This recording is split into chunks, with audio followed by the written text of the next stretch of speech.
This recording will very likely be your favorite because it's going to be the shortest one on record. The instructional decision-making process within the teacher work sample is a journaling process, really, where you are supposed to keep track of the way that things changed from the things that you had planned, and then explain what you did and why what you did was what you should have done.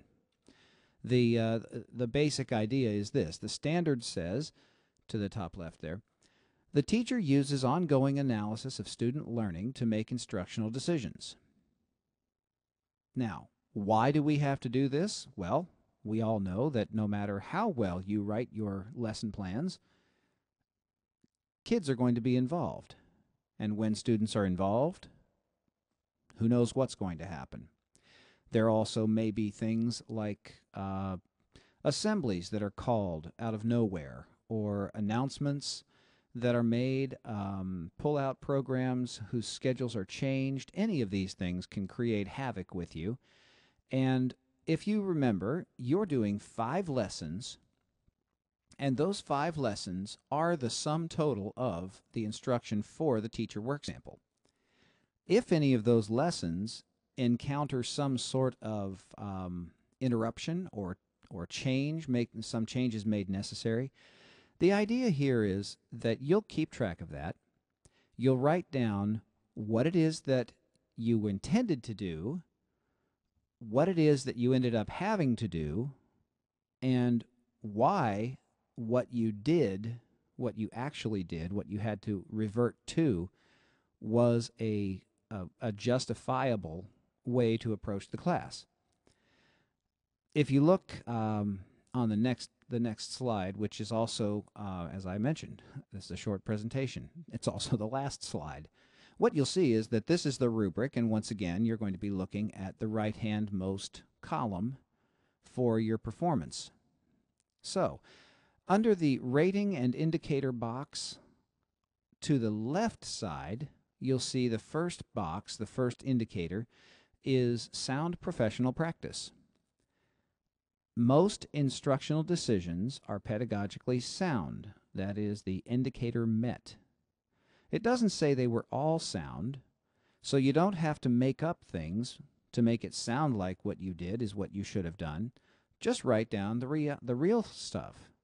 And whatever it is that you did, this is an opportunity for you to say, I did well, or I didn't do well, but I need to go back and reteach, or the thing that I ran into, the interruption, the cause for me having to change my plan was so impactful that it just completely trashed my plan. That may have happened.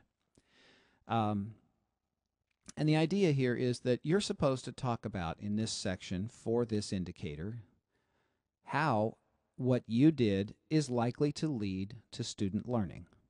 The second part, modifications are based on the analysis of student learning. Again, this is the changes that you made, but you have to make your changes in accordance with whatever it is that your student, your analysis of learning, your analysis of the students at the beginning, your contextual factors, all of that. You need to be able to show that what you did was appropriate for the specific audience that you have. So even if there are 4 teachers on a grade level all teaching exactly the same thing on the same day, and they are interrupted for exactly the same reason, or the lesson plans are caused to change for exactly the same reason, the likelihood that all 4 teachers should change their lessons in exactly the same way is very, very small, because the students bring to the table a variety of individual circumstances and characteristics that must be paid attention to. They have to be facilitated. So, That's what the second part is about, that the modifications are based on your analysis of student learning. And the next part, congruence between modifications and the learning goals. And that is simply, did you actually end up teaching the content that you set out to teach?